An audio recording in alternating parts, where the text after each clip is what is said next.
اعوذ باللہ من الشیطان الرجیم بسم اللہ الرحمن الرحیم الا بذکر اللہ تطمئن القلوب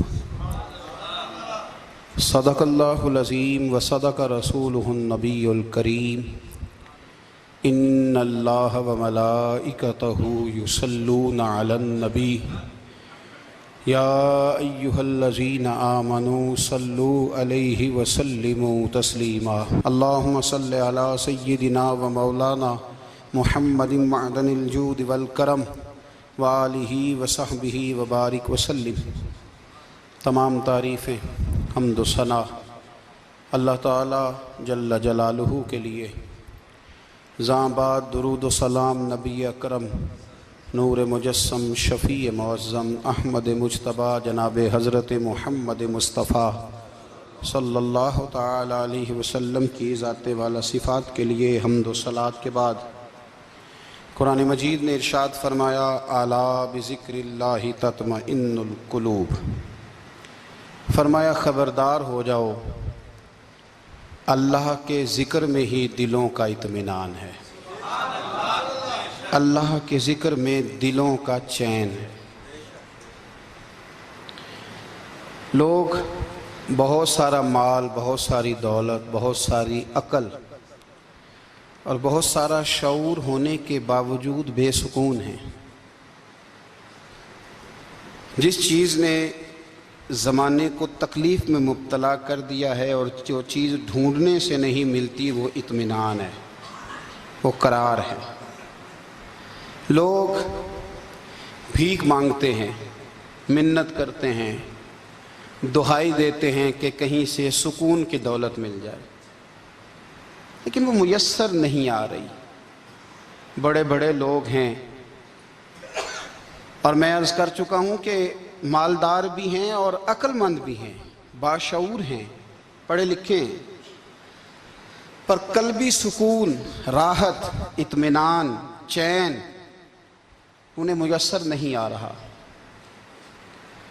راتیں جاگ کر گزر جاتی ہیں، دن آزمائش میں بیت جاتا ہے۔ وہ کبھی اس کے لیے ٹھنڈے علاقوں کا سفر کرتے ہیں، کبھی دوستوں کی مجلسوں میں جا کر کے بیٹھتے ہیں، کبھی گھر سے دور اکیلے میں تنہائی میں وقت گزارنے کی کوشش کرتے ہیں، لیکن دولت سکون ناپید ہوتی ہے، میسر نہیں آتی۔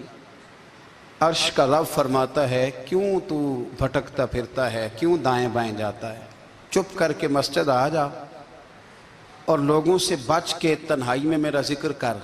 اللہ ملے گا کیا؟ فرمایا اعلیٰ بذکر اللہ تطمئن القلوب، میں تیرے بے چین دل کو چین عطا کر دوں گا۔ وہ تیرا تڑپتا اور پھڑکتا ہوا مزاج، اسے میں سکون کی دولت دوں گا۔ یہ تجھے کہیں اور نہیں ملے گا، یہ میری یاد میں ملے گا۔ یہ چین، قرار، سکون تجھے یہیں میسر آئے گا۔ اطمینان قلبی زندگی کا حسن ہے بھائی، دولت سکون اصل ہے۔ بڑے ٹھنڈے کمرے میں کچھ لوگوں کو نیند نہیں آتی، اور داتا صاحب رحمۃ اللہ علیہ آپ جائیں تو دونوں سڑکوں کے بیچ جو فٹ پاتھ ہے نا، اس پہ بھی کچھ لوگ سوئے ہوتے ہیں۔ ادھر سے بھی گاڑیاں گزرتی ہیں، ادھر سے بھی گاڑیاں گزرتی ہیں، لیکن بس نیند ہے نا، اللہ کا فضل ہے، اس نے دے دی ہے، آنے والوں کو آ گئی ہے۔ اطمینان قلبی۔ میرا معاشرہ بے سکون ہے، بے قرار ہے۔ مجھے کچھ لوگ کہتے ہیں جی میں آج کل بڑا بور ہو رہا ہوں، تو میں کہتا ہوں یار ہمیں تو ٹائم ہی نہیں ملا آج تک بور ہونے کا، نہیں وقت ہی نہیں اتنا میسر آیا۔ کون سا ٹائم نکالے جس میں بندہ بور ہو؟ وہ تو ہے کہ انسان کچھ فارغ ہو، کہیں اس کے پاس گنجائش ہو تو بور بھی ہو لے۔ کیسے بور ہو لیتے ہو؟ یہ کیا ہوتا ہے بور ہونا؟ زندگی میں اتنا وقت ہی کہاں ہے کہ انسان بور ہوتا پھرے اور یہ تصور بناتا پھرے کہ میں بڑی آزمائش میں ہوں تو میں بڑے بور ہو رہا ہوں، تو میں بڑی تکلیف میں ہوں۔ تو وقت بہت زیادہ ہے ہمارے پاس، لایانی کاموں میں ضائع بڑا ہوتا ہے، تو ہم بور ہوتے ہیں، پریشان ہوتے ہیں۔ اللہ فرماتے ہیں یہ جو میری یاد ہے نا، لیکن اس کا بھی ایک طریقہ ہے یاد کا، اس طریقے سے اگر میرے رسول کریم علیہ السلام نے فرمایا اللہ کا ذکر اس طرح کرنا کہ دیکھنے والا تمہیں دیوانہ سمجھے۔ لوگ سمجھیں کہ کوئی مجنون ہے، کوئی جنونی ہے، کوئی پاگل ہے۔ یہاں اللہ تعالیٰ معاف کرے، آپ ذکر کی مجلس چھیڑیں، آپ نعت شریف کی مجلس چھیڑیں تو بہت سارے لوگ پروفیسر بن جاتے ہیں، وہ ساری نہیں ہلاتے، ان کی زبان ہی حرکت میں نہیں آتی۔ حالانکہ رب کریم کا ذکر اس طرح کرو کہ دیکھنے والا تمہیں دیوانہ سمجھے، کہیں اور کھونے کی ضرورت ہی نہیں۔ میرے حبیب گویا ہمیں فرماتے ہیں تو رب کے ذکر میں اس طرح کھو جا کہ تجھے دنیا کا خیال ہی نہ رہے، تجھے پھر دنیا کی ہوش نہ رہے۔ لیکن اگر نماز میں بھی خیال غیر آئے، ذکر میں بھی توجہ کہیں اور ہو، زندگی میں وہ عجیب لمحہ تھا، وہ میرے ساتھ تھا اور میں تنہا تھا۔ اگر ماحول یہ ہو کہ آپ کہیں جسم کے ساتھ تو موجود ہوں، روح موجود نہ ہو، تو پھر لذت ذکر بھی میسر نہیں آتی، پھر کیف نہیں حاصل ہوتا۔ یاد رکھیں کہ اس طرح کھو کے رب کی یاد کہاں سے کیف آئے گا؟ الجھ ہی پڑا گئے ہیں۔ وہ مستی، وہ سرور، وہ کیف جو اللہ کے ذکر میں ہوتا تھا، جو کبھی مرشد کامل کے سامنے بیٹھ کر لوگ اللہ اللہ کرتے تھے تو لگتا یہ تھا کہ یہ یہاں ہیں ہی نہیں، یہ تو کہیں اور چلے گئے ہیں، یہاں موجود ہی نہیں۔ لیکن اب وہ موج نہیں، وہ شوق نہیں، وہ درد نہیں، وہ زیر نہیں۔ اقبال تڑپ کے کہا کرتے تھے، خیرت کی گتھیاں سلجھا چکا ہوں، یا رب مجھے صاحب جنوں کر دے، اللہ مہربانی فرما، وہ کیفیت دے، وہ سرور دے۔ زندگی میں اگر اطمینان چاہتے ہو تو کبھی کبھی سب کچھ بھول کے نا تو مست ہو جایا کرو رب کی یاد میں۔ کبھی کبھی چھوڑ دیں دنیا، چھوڑیں یار موبائل، کسی وقت کریں اس کو بند، چھوڑیں اس بات کا خیال کہ فلانے نے سلوٹ کیا ہے کہ نہیں کی، چھوڑیں۔ حضرت باجزید بستامی رحمت اللہ تعالیٰ علیہ فرماتے ہیں میں نے اعتکاف کبھی اپنی مسجد میں نہیں کیا، یہ کہ سارے ہی ہاتھ چومنے والے، سارے ہی پیار کرنے والے۔ فرماتے میں جب اعتکاف کرتا تھا تو میں بستام سے دور نکل جاتا تھا جہاں کوئی مجھے جاننے والا نہ ہو۔ اٹھ بلیا چل اوتھے وسیے جتھے وس دینی سارے یننے، نہ کوئی ساڈی ذات پچھانے تے نہ کوئی سانو مننے، چل ادھر چلیں۔ اٹھ بلیا چل اوتھے وسیے جتھے وس دینی سارے ہی اننے، نہ کوئی ساڈی ذات پچھانے تے نہ کوئی سانو۔ اتنا شوق ہے سلوٹ کرانے کا، اتنا شوق ہے تعارف کرانے کا، اتنا شوق ہے اپنا بتانے کا، تو یہ چیز غلبہ کر جاتی ہے، پھر نام رہ جاتا ہے، روح نہیں رہتی، پھر وجود رہ جاتا ہے، پھر باطن کی کیفیت نہیں رہتی۔ خدا را اپنے آپ کو بے چین نہ کرو، بے قرار نہ کرو، بے سکون نہ کرو، رب کی یاد میں آ جاؤ، درود و سلام میں آ جاؤ، نعت کے حسن میں آؤ، تلاوت کی دنیا میں آؤ، سجدوں کے نور میں آؤ، آؤ کبھی کھول کے دل مسجد کی صفائیاں کریں، آؤ نہ کبھی کوئی بوڑھا، دادی، نانی، دادا ان کے پاس بیٹھ کے پیر دبا کے اللہ کو راضی کریں۔ یہ کیف والی جگہ ہیں، یہ سرور والی جگہ۔ اتنی بے چین ہماری زندگی ہے، بے قرار ہے، تڑپتے ہوئے لوگ، لڑتے ہوئے لوگ، ایسے لگتا ہے ابھی ایک دوسرے کا گریبان تھام لیں گے، بے قرار، بے چین۔ کسی کو انتظار کا کہا جائے نا کہ 10-20 منٹ کسی کا انتظار کرو تو بعض لوگ مجھے ایسے لگتا ہے جیسے یہ ان کا کلیجہ پھٹ جائے گا، ڈاکٹر کے انتظار میں بیٹھے ہیں تو بڑے پریشان ہیں۔ کسی کو ملنے گئے ہیں کو آدھا گھنٹہ بیٹھنا پڑ گیا تو بڑی دقت میں ہیں۔ اپنے آپ کو سکون دیں۔ آپ یقین کریں بڑا مزہ آتا ہے، کبھی کسی کا انتظار کرنا پڑے تو 2-4 تسبیح درود شریف پڑھی جاتی ہے، یعنی ذوق بن جاتا ہے کہ چلو اللہ نے موقع دیا ہے، کوئی سرکار کو یاد کر لیں، تنہائی مل گئی۔ ہمارا مزاج جس سختی کا شکار ہے، وہ سختی آہستہ آہستہ ہمیں زیادہ آزمائش میں ڈال گئی۔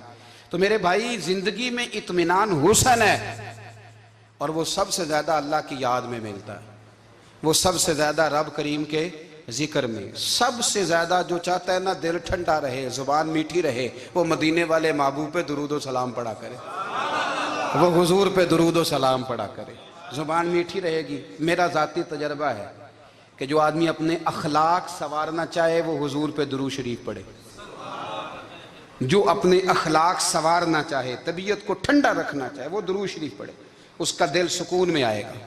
کچھ کام اور ہیں زندگی میں اطمینان کے لیے، ان کا ہونا بھی بڑا ضروری ہے۔ سب سے پہلے اگر آپ چاہتے ہیں نا زندگی میں سکون ہو تو حقیقتوں کا سامنا کرنا سیکھیں، آپ جو ہیں وہ رہنا سیکھیں، جو آپ نہیں ہیں وہ بننے کی کوشش نہ کریں۔ حقیقت کا سامنا کرو گے تو زندگی اطمینان میں آ جائے گی۔ ہم نے نا بہانے بنا لیے ہیں، ہیلے بنا لیے ہیں، جھوٹ کے سہارے اپنے آپ کو اونچا کر لیا۔ ایک آدمی سے کہا جاتا ہے تو رشوت نہ لے، تو کہتا ہے میں غریبوں سے نہیں لیتا۔ تو میرا سوال یہ ہے کہ امیروں کا حساب لینے کی اللہ نے تیری ڈیوٹی لگائی ہے، تیرے ذمہ لگایا ہے کہ تو امیروں کا حساب کر، تمہیں کیا ضرورت پڑی ہے؟ ہم نا بہانہ کرتے ہیں، رشوت لینے والے کا الگ بہانہ ہے اور سفارش والے کا الگ بہانہ ہے۔ حقیقت کا سامنا کریں، حقیقت کا۔ جو میرے ذمہ داریاں ہیں وہ میں نے پوری کرنی، جو آپ کی ذمہ داریاں ہیں وہ آپ جان نہ چھڑائیں، حقیقت پسند بنیں۔ میرے رسول کریم، پھر پڑھیے درود شریف، صلی اللہ تعالی علیہ وسلم۔ حضور صلی اللہ علیہ وسلم نے فرمایا کہ میری بیٹی سیدہ فاطمہ الزہرا رضی اللہ تعالی عنہا صرف جنتی نہیں، جنتی عورتوں کی سردار ہے۔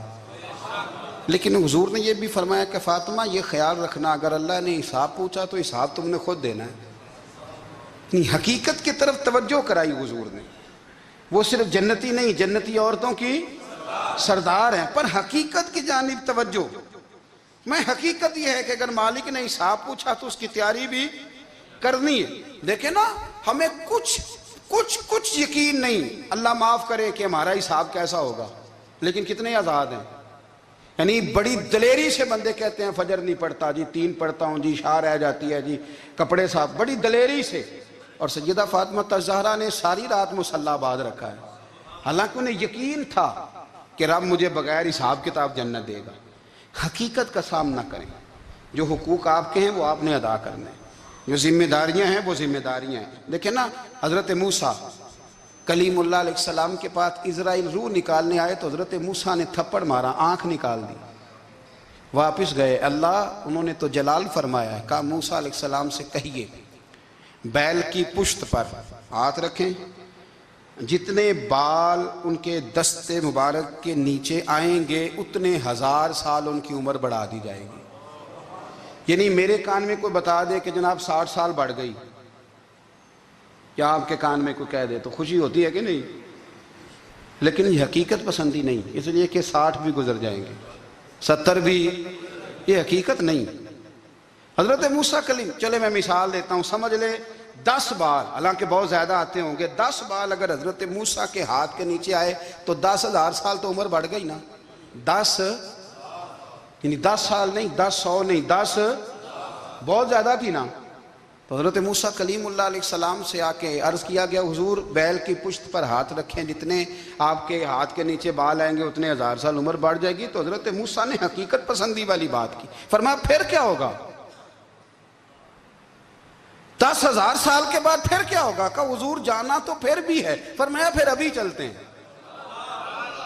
اگر جانا ہے نا، جانا ہے تو پھر، اگر جانا ہے تو پھر ابھی، اور سجنوں اگر نماز پڑھنی ہے تو ابھی کیوں نہیں؟ اگر داڑھی رکھنی ہے تو پھر رمضان کا انتظار کیوں کریں، ابھی کیوں نہیں؟ اگر سچ بولنا ہے تو پھر، اگر رزق حلال کھانا ہے تو پھر انتظار کا ہے گا۔ حقیقت ہوتی ہے، بہانہ ہوتا ہے، حقیقت چھپ نہیں سکتی بناوٹ کے اصولوں سے، کیونکہ خوشبو آ نہیں سکتی کبھی کاغذ کے پھولوں سے۔ یہ بات یاد رکھیں، اگر جانا ہے تو حضرت کلیم فرمانے لگے پھر 10,000 سال کے بعد بھی جانا ہے تو آج بھی۔ ہمیں بے قراری زندگی میں اس لیے کہ ہم حقیقت پسند نہیں، ہم بہانوں میں، ہم ہواؤں میں جیتے ہیں، ہواؤں میں، خیالات میں زندگی گزارتے ہیں۔ بڑا ٹائم پڑا ہے، مثلاً کتنا میرے رسول کریم صلی اللہ تعالیٰ علیہ وآلہ وسلم نے ایک دن صحابہ سے فرمایا تمہیں حیا نہیں آتی؟ حضور کیا ہوا؟ فرمایا وہ والے مکان بناتے ہو جن میں تم رہ نہیں سکتے، وہ والا مال جمع کرتے ہو جو کھا نہیں سکتے، حیا نہیں آتی؟ عرض کی حضور حکم کریں تو محبوب فرمانے لگے جوتے کا ایک تسمہ بند کرتا ہوں تو سوچتا ہوں دوسرا بند کرنے سے پہلے موت آ جائے گی، ایک سانس اندر جاتی ہے تو دوسرا آنے سے پہلے میں یاد کرتا ہوں کہ مجھے دنیا سے جانا ہے۔ تمہیں حیا نہیں آتی؟ وہ مکان بناتے ہو جن میں رہ ہی نہیں سکتے، وہ مال جمع کرتے ہو جو کھا، حقیقت پسند نہیں بھائی۔ ہم بہت سارے لوگ ہیں بڑی باتیں سناتے ہیں، بڑی میں کہتا ہوں اصل میں نا زیادہ باتیں سنا کے نا بیچارہ اپنے آپ کو مطمئن کرنا چاہتا ہے، اصل بات یہ ہے کہ اندر سے نا ہلا ہوا ہے، کچھ بھی نہیں، بڑا زیادہ ہنستا ہے اور مجھے لگتا ہے کہ کوئی گہرا زخم چھپا رہا ہے۔ اس لیے ملمہ سازی، حقیقت پسند بنو، حقیقت پسند۔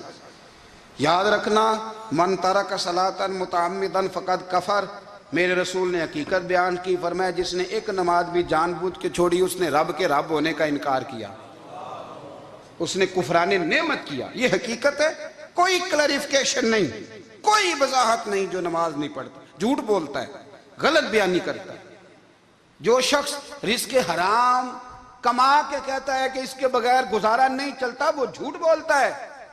اس لیے کہ رب فرماتا ہے جب تجھے پیدا کیا ہے تو تیرا رزق میرے ذمہ ہے۔ اللہ فرماتا ہے کہ لا یکلف اللہ نفسا الا وسعہا، میں کسی پر وہ بوجھ نہیں ڈالتا جو اٹھا نہ سکے۔ نماز فرض کیا، اس کا مطلب ہے ہم پڑھنے کے قابل ہیں، اس نے ہمارے ذمہ داریاں لگائی ہیں تو مطلب یہ ہے کہ ہم ذمہ داریاں ادا کرنے کے قابل ہیں، ورنہ وہ کہتا ہے میں وہ بوجھ ڈالتا ہی نہیں جو تجھ سے اٹھایا نہ جائے۔ اگر چاہتے ہو کہ زندگی میں اطمینان ملے تو خدا را حقیقت پسندوں والی زندگی گزارو۔ یہ فضاؤں میں زندہ رہنا، ہواؤں میں، اللہ بڑا معاف کرنے والا ہے، اللہ بڑا کریم ہے، معاف کر دے گا، تو بھئی یہ بات صحابہ کو بھی پتا تھی، یہ اہل بیت کو بھی خبر تھی، تو وہ تو ایک ایک بات کا لحاظ کرتے تھے۔ یہ غوث اعظم کو بھی پتا تھی، یہ ان کے والد کو بھی پتا تھی، جنہوں نے کسی کا ایک سیب کھا لیا تھا تو 12 سال اس کے گھر میں نوکری کرتے رہے، انہیں نہیں پتا تھا اللہ بڑا کریم ہے، معاف کر دے گا، ایک سیب ہی ہے نا۔ تو حقیقت پسندی آپ کو سکون دے گی، اور اگر آپ نے اپنے آپ کو غیر مطمئن کیا ہوا ہے، بات کچھ اور ہے، اور آپ نے اپنے آپ کو ڈال کسی اور طرف لیا ہے، تو پھر آپ کو سکون مل سکتا؟ سکون حقیقت پسندی میں، اصل میں سکون ہوتا ہے، اداکاری میں سکون نہیں ہوتا۔ تیسری بات سنیں، اگر آپ چاہتے ہیں زندگی میں مطمئن رہیں تو دنیا داروں سے امیدیں توڑ دیں، اللہ اور اس کے رسول سے امید وابستہ کریں، اولیاء اللہ سے امیدیں وابستہ کریں، صحابہ اور اہل بیت سے امیدیں، اللہ اور اللہ والوں سے امیدیں، دنیا داروں سے امیدیں۔ آپ کو پتہ ہے دنیا دار کی تباہی کب ہوتی ہے؟ جب انہیں خوش آمدی مل جاتا ہے۔ چودھری کا بیڑا اس وقت غرق ہوتا ہے جب اسے چودھری کہنے والے زیادہ ہو جاتے ہیں۔ سیٹھ صاحب اور نواب صاحب بیچارے تباہ تب ہوتے ہیں بھولے پن میں، جب ان کے دائیں بائیں ریلا ہوتا ہے سیٹھ صاحب کہنے کا، لوگ انہیں کھانا چاہتے ہیں، پیار ان کا نہیں ہوتا، ان کی جیب کا ہوتا ہے، محبت ان سے نہیں ہوتی، ان کی کرسی سے ہوتی ہے، ضروریات کا پیار ہوتا ہے، تباہ کر دیا جاتا ہے۔ ہماری ساری توقعات دنیا داروں سے وابستہ ہو گئی ہیں، ناراض نہ ہونا۔ پیروں نے، مولویوں نے، درویشوں نے، انہوں نے بھی سیٹ رکھے ہوئے جلسوں کی صدارت کرانے کے لیے، یعنی مذہبی جلسہ ہے، اس میں بہت زبردست پڑھے لکھے صاحب تقوی عالم کا خطاب ہے، اور کی صدارت وہ بندہ کر رہا ہے جس نے عشاء کی نماز بھی نہیں پڑھی، وہ بندہ صدارت کر رہا ہے۔ کیوں؟ اس لیے کہ اس نے لاکھ روپیہ دیا ہے محفل میں۔ خدا را دنیا داروں سے امیدیں چھوڑ دیں، ورنہ آپ کمزور پڑ جائیں گے، آپ کی امیدیں ٹوٹیں گی۔ کتنا کمزور ہے وہ شخص دو چار ہزار کے لیے کسی بندے کی چاپلوسی کرتا ہے، اس کے پیچھے بھاگتا ہے، خوش آمدیں کرتا ہے، تھوڑے سے نوٹوں کے لیے، دکھ سکھ میں کام آئے گا اس کام کے لیے۔ میرے رسول کریم علیہ السلام نے فرمایا جس نے بندوں کو راضی کرتے کرتے رب کو ناراض کر دیا، اس کی دنیا بھی گئی اور آخرت بھی گئی۔ اور فرمایا جس نے بندوں کی پرواہ نہیں کی، اللہ کو راضی کیا، فرمایا اگر رب راضی ہو گیا تو لوگوں کے دلوں میں بھی محبت پیدا فرما دے گا۔ کیا ضرورت ہے خوشامد کرنا دنیا داروں کی، سیٹوں کی، نوابوں کی، چاپلو۔ اور میں آپ کو ایک بات بتاؤں، ہوتا پتہ کیا ہے؟ یہ جو حب جا اور حب با ہوتی ہے نا، اس سے پیٹ نہیں بھرتا۔ آپ کو اگر خوشامد کرنی ہے تو پھر آپ کو ساری زندگی کرنی ہے۔ پھر ان کو بھی پتہ ہوتا ہے کہ تعلق کس بنیاد پر ہے، اس میں کبھی بھی خلوص پیدا نہیں ہوتا۔ آپ بے چین رہتے ہیں، بے قرار رہتے ہیں، آپ کو تکلیف رہتی ہے ہمیشہ۔ کبھی بھی دنیا داروں سے امیدیں وابستہ نہ کریں۔ ایک بات سنیں بڑی شاندار، امام غزالی نے لکھی ہے۔ امام غزالی فرماتے ہیں کہ ہارون الرشید نا حج کر کے واپس آیا بغداد میں، تو کونے میں حضرت بہلول دانا بیٹھے تھے، رش بہت تھا، مجمع بڑا تھا، حضرت بہلول دنا بھی سڑک کے کنارے بیٹھے تھے تو سپاہی کہنے لگے یہاں سے اٹھ جاؤ، فرمانے لگے ہارون رشید کی زمین نہیں، زمین میرے رب کی ہے، میں کیوں اٹھوں؟ وہ قریب سے گزرا تو سلام لی، تو آپ نے اس کا پروٹوکول دیکھا تو فرمانے لگے ہارون رشید تجھ سے تگڑے تگڑے موٹے موٹے پروٹوکول میں نے لوگوں کے دیکھے ہیں، اور یہ جو تیرے دائیں بائیں آج تیرے نعرے لگا رہے ہیں یہ پہلے ان لوگوں کے نعرے لگایا کرتے تھے، اور تھوڑا وقت گزرنے دے، جو تیرے بعد آئے گا نا یہ سارے پھر ان کے نعرے بھی لگائیں گے۔ تو جھوٹ کی دنیا میں زندہ ہے، ان سے تو نے امیدیں وابستہ کی ہیں، یہ کل اس کے نعرے لگائیں گے۔ اس کے دل پہ بڑا اثر ہوا، گھوڑے سے اتر آیا، آگے کہنے لگا حضور آپ نے مجھے بڑی اچھی نصیحت کی ہے، میرا دل بڑا ٹھنڈا ہوا ہے، میں نے سنا ہے آپ مقروض ہیں، کچھ لوگوں کا قرض، تو مجھے کوئی حکم ہی کر دیں۔ آپ ہنسنے لگے، فرمانے لگے یار تو بڑا ہی بیوقوف ہے، بڑا ہی بیوقوف ہے، تو میں تجھے نصیحت کر رہا ہوں تو مجھے الجھا رہا ہے، حضور کوئی حکم کر دیں۔ کیا خوبصورت انداز ہے رب کریم کے بندوں کا۔ حضرت بہلول دانا فرمانے لگے تیرا رب کون ہے؟ کہا اللہ، تو فرمایا میرا کون ہے؟ کہا اللہ۔ فرمانے لگے یہ تو نہیں نہ ہو سکتا کہ اللہ ہارون رشید کو دیتا رہے اور بہلول دانا کو بھول ہی جائے، یہ تو نہیں نہ ہو سکتا کہ ہارون رشید کو دیتا رہے اور بہلول دانا کو بھول جائے۔ فرمایا اس کا دل، اس کا ارادہ ہوا، ارادہ قدرت ہوا کہ بہلول مقروض رہنا چاہیے، تو اگر رب مجھے رکھنا چاہتا ہے، دکھ قبول محمد بخشا راضی رہن پیارے، اگر وہ چاہتا ہے میں مقروض رہوں تو میں بھی چاہتا ہوں کہ میں مقروض ہی رہوں، یہ تو نہیں نہ ہو سکتا کہ تجھے دے اور مجھے نہ دے۔ فرمایا میری تجھ سے کوئی امید نہیں، مجھے جب بھی دے گا میرا رب بھی دے گا، اور وہ دے گا تو پھر انشاءاللہ خزانے کھول کے دے گا۔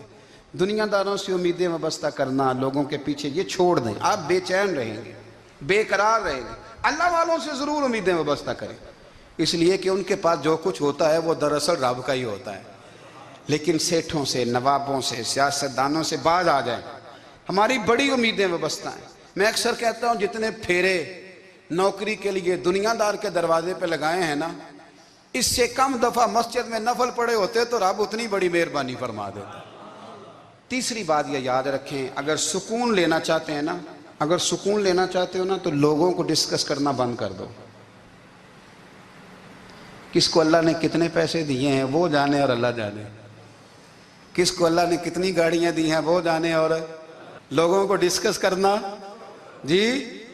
یعنی میں ایک جگہ بیٹھا تھا تو ایک صاحب گاڑی والا گزرا، گاڑی میں بیٹھ کے، اس کا پڑوسی تھا، کہندے تھا منہ ہے کار والا، میں کہ وہ تے ہے تاں ہی بیٹھا ہے، تو ہن میں کہ سمجھانا سی نا انہوں، میں کہ توں تے میں حساب لائیے بھی ساڈے کول کوئی نہیں، وہ تے ہے، لیکن نا اللہ نے اسے دی ہے نا، تو اللہ نے چاہا نا وہ کار میں بیٹھے، تو جس نے پھٹے پہ بیٹھ کے یہ تبصرہ کیا کہ منہ ہے کار والا، میں کہ ابھی وہ تے ہے تاں کار ہے۔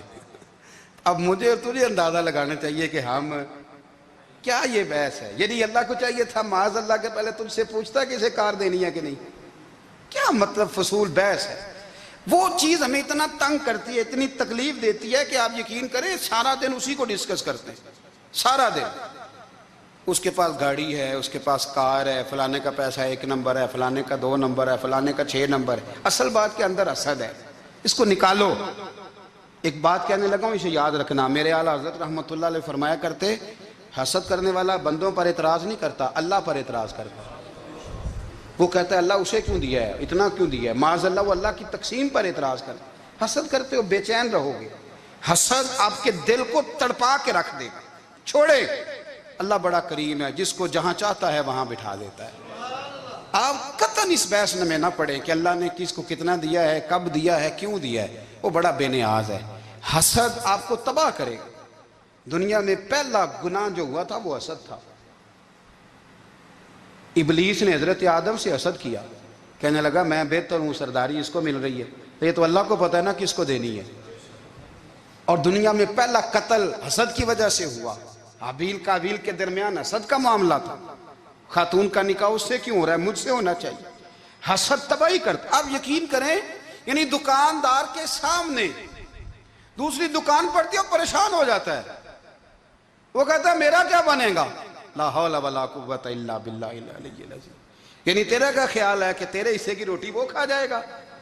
اتنا چھوٹا دل، یعنی تیرا موقف یہ ہے کہ تیرے حصے کا نصیب اس تک چلا جائے گا، یہ تیری خواہش ہے؟ ایک دوسرے کی کمزوریاں بیان کرنا، اس کا تو مال ہی ناقص ہے جی، اس کے تو پاس ہی کچھ نہیں، یہ تو کمزور لوگوں کا طریقہ ہے۔ میرے رسول کریم علیہ السلام گزر رہے تھے، پت جھڑ کا موسم تھا، خزاں کا موسم تھا، درختوں کے پتے جھڑ رہے تھے، صحابہ کو ساتھ لے کے حضور گزرے اور ایک درخت کی ٹہنی کو پکڑ کے حضور نے ہلایا۔ صحابہ فرماتے ہیں کہ چھم چھم اس کے پتے گرے، زمین پر ڈھیر لگ گیا۔ حضور نے فرمایا دیکھا تم نے کیا ہوا؟ حضور ہاں۔ فرمایا کتنی تیزی سے پتے جھڑے ہیں، صرف تنا رہ گیا ہے اور خالی ٹہنیاں رہ گئی ہیں، کوئی حسن بچا ہے؟ حضور نہیں۔ تو نبی کریم فرمانے لگے جو حسد کرتا ہے نا، اس کی نیکیاں بھی اسی طرح جھڑ جاتی ہیں، اسی طرح۔ اور ایک جگہ حضور فرمانے لگے جس طرح راکھ لکڑی کو آگ کھا جاتی ہے، جس طرح لکڑی کو آگ، جب آگ کھا جائے تو پھر لکڑی کو لکڑی نہیں کہا جاتا، راکھ کہا جاتا ہے، کوئلہ کہا جاتا ہے، اس کی اصل باقی یعنی اسے کھائی جاتی ہے۔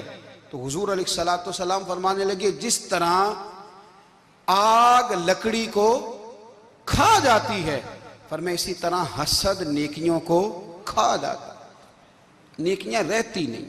حسد کرنے والے کے پاس نیکیاں یعنی ان کی اصل شکل موجود، کبھی بھی حسد نہیں کریں۔ اللہ کی تقسیم ہے، جس کو چاہے جب چاہے جتنا چاہے عطا کرے۔ اور چوتھی بات میرے بھائی، کبھی بھی بغض نہ پیدا کریں، بغض والے لوگ بے سکون رہتے ہیں۔ بہت ساری کمزوریاں ہمارے اندر ہوتی ہیں نا، پھر اللہ ہماری روزی تو نہیں نہ بند فرماتا، یہ تو نہیں کہتا کہ زمین سے نکل جاؤ۔ اگر یہی والا معاملہ ہو جو ہمارا ہے کہ شادی پہ اس نے میرے ساتھ برا سلوک کیا تھا، اب ساری زندگی بغض رکھنا ہے، اگر یہی معاملہ فرشتے اللہ کی بارگاہ میں کہیں کہ یا اللہ اس نے فلانے دن شراب پی تھی، اب اس کو زمین میں نہیں رہنے دینا، نظام زندگی چلے گا؟ تو اگر اللہ ہمیں معاف کرتا ہے تو ہم بندوں کو معاف کیوں نہیں کرتے؟ آپ یقین کریں اتنی لمبی عداوتیں، اتنا لمبا حسد، اتنا لمبا بغض، اتنا لمبا۔ حدیث میں نے پڑھی، میں حیران رہ گیا۔ میرے نبی کریم علیہ السلام نے فرمایا اپنی بیوی سے کبھی بغض نہ رکھنا، اگر اس کی ایک بات ناپسند ہو تو اسے چھوڑ کے وہ بات دیکھو جو تمہیں پسند ہے۔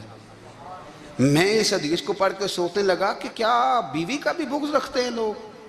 اب حضور نے کہا ہے تو اس کا مطلب ہے لوگ بیوی کا بغض بھی رکھتے ہیں۔ اب اس پر استدلال کر کے مجھے کہنا پڑے گا کہ سسرال والوں کا بغض بھی رکھتے ہیں، کہنا پڑے گا کہ بھائی کے سسرال والوں سے بھی بغض رکھتے۔ اس حدیث کی روشنی میں سمجھا کہ لوگ بھابھی کا بغض بھی بغض رکھتے ہیں، بغض، ورنہ عادتیں تو ہماری بھی کئی بری ہوتی ہیں۔ اگر عادات ایک وجہ بنے اختلاف کی تو عادتیں تو ہماری بھی کئی بری ہیں، لیکن ہم اپنی بری عادتوں سمیت اپنے آپ سے پیار کرتے ہیں، اور سامنے والے کی ایک بھی عادت بری ہو تو اس سے بغض رکھتے ہیں۔ بغض نہ پیدا کریں۔ میرے نبی پاک علیہ السلام نے فرمایا کچھ چیزیں تمہارے دین کو مونڈ ڈالیں گی، تباہ کر دیں گی، کاٹ دیں گی۔ حضور کون سی؟ فرمایا حسد، تکبر اور بغض، یہ تمہارے دین کو تباہ کر دیں۔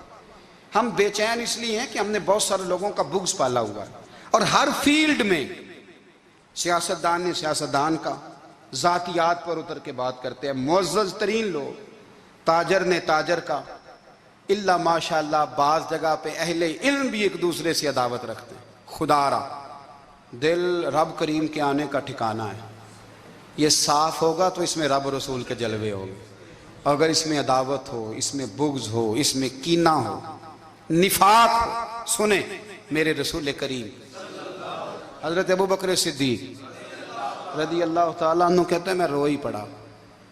مکہ فتح ہوا نا، تو اکرمہ بن ابو جہل نے پیغام بھیجا کہ میں نا کلمہ پڑھنے کے لیے آ رہا ہوں۔ وہ بات لمبی ہے، میں موضوع پہ رہنا چاہتا ہوں۔ کہتے ہیں جب وہ آنے لگا نا تو نبی پاک نے ہم سب کو بلایا، ہم حاضر خدمت ہوئے تو حضور فرمانے لگے کہ اس کے باپ نے نا بڑا ظلم کیا ہے ہمارے ساتھ، ابو جہل نے بڑا ستایا ہے، بڑی تکلیف دی ہے۔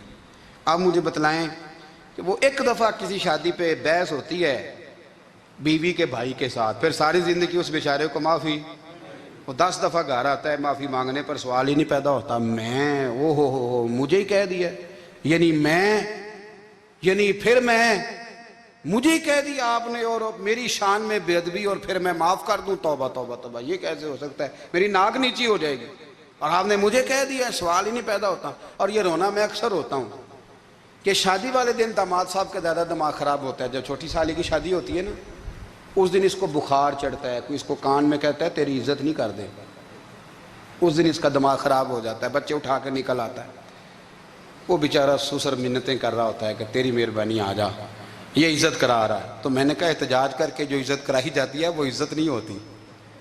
ہاں یہاں مانگ کے عزت لیتے ہیں لوگ، یا احتجاج کی کوئی عزت ہے؟ آپ کے اندر کمالات اتنے ہوں کہ آپ کی عزت کرنے کو دل چاہے۔